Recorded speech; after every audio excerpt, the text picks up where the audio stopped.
Hello everyone, welcome to all in study time channel. जैसे कि आपको पता है, हम H P TET arts paper जो है, जो कि जुलाई 2024 को हुआ था, उसको डिस्कस कर रहे हैं, साइकोलॉजी पोर्शन। तो 10 क्वेश्चन हमने किए थे। नेक्स्ट के 10 क्वेश्चन जो है वो हम इस क्लास में डिस्कस करेंगे। तो चलिए स्टार्ट करते हैं। फर्स्ट क्वेश्चन है, the formula for the calculation of I Q. तो आई क्यू का जो फॉर्मूला है वो आपका होता है mental as divided by chronological age into 100। तो आपका करेक्ट आंसर कौन सा होगा? ए वाला। Clear. Next question, the gestalt principle which states that elements which are close to each other are perceived as a group is called.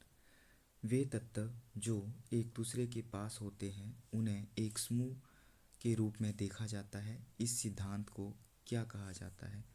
तो ये जो सिद्धांत है इसको कहा जाता है प्रिंसिपल ऑफ प्रॉक्सिमिटी, निकटता का सिद्धांत, जिसमें तत्व जो है वो एक दूसरे के पास होते हैं, नाम से ही पता चल रहा है। नेक्स्ट क्वेश्चन,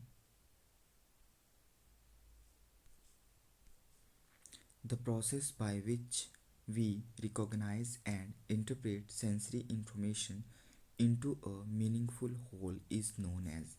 कि ऐसी प्रक्रिया बोलते हैं जिसके द्वारा हम संवेदी जानकारी को पहचानते हैं, सेंसरी इंफॉर्मेशन को हम जानते हैं और उसे एक सार्थक रूप में व्याख्यायित करते हैं, उसे क्या कहा जाता है?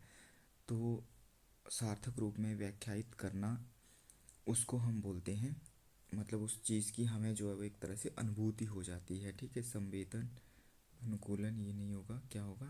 परसेप्शन, अनुभूति। तो 13 का B. Next question, who is known for the classical conditioning experiment involving dogs.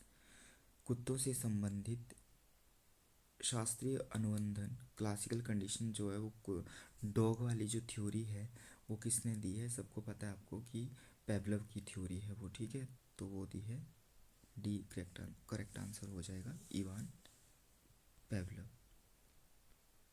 Next question, Howard Gardner theory of intelligence is known as. Howard Gardner की बुद्धि से संबंधित सिद्धांत को क्या कहा जाता है? तो हार्वर्ड गार्डन का जो बुद्धि से संबंधित सिद्धांत है उसे बोला जाता है थ्योरी ऑफ मल्टीपल इंटेलिजेंस। तो बी जो है वो आपका करेक्ट आंसर होगा, बुद्धि बहुबुद्धि का सिद्धांत, थ्योरी ऑफ मल्टीपल इंटेलिजेंस।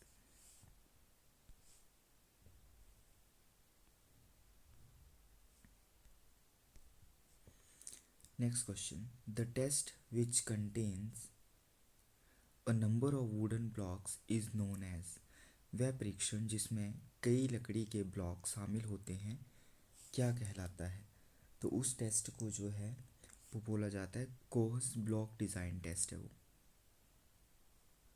कोह का ब्लॉक डिज़ाइन टेस्ट, ये जो है वो आपका करेक्ट आंसर होगा। वुडन वाला याद रखना आपने। Next question, refers to an individual's underlying dash refers to an individual's underlying potential for acquiring skills। किसी व्यक्ति की कौशल प्राप्त करने की अंतर्निहित क्षमता को क्या कहा जाता है?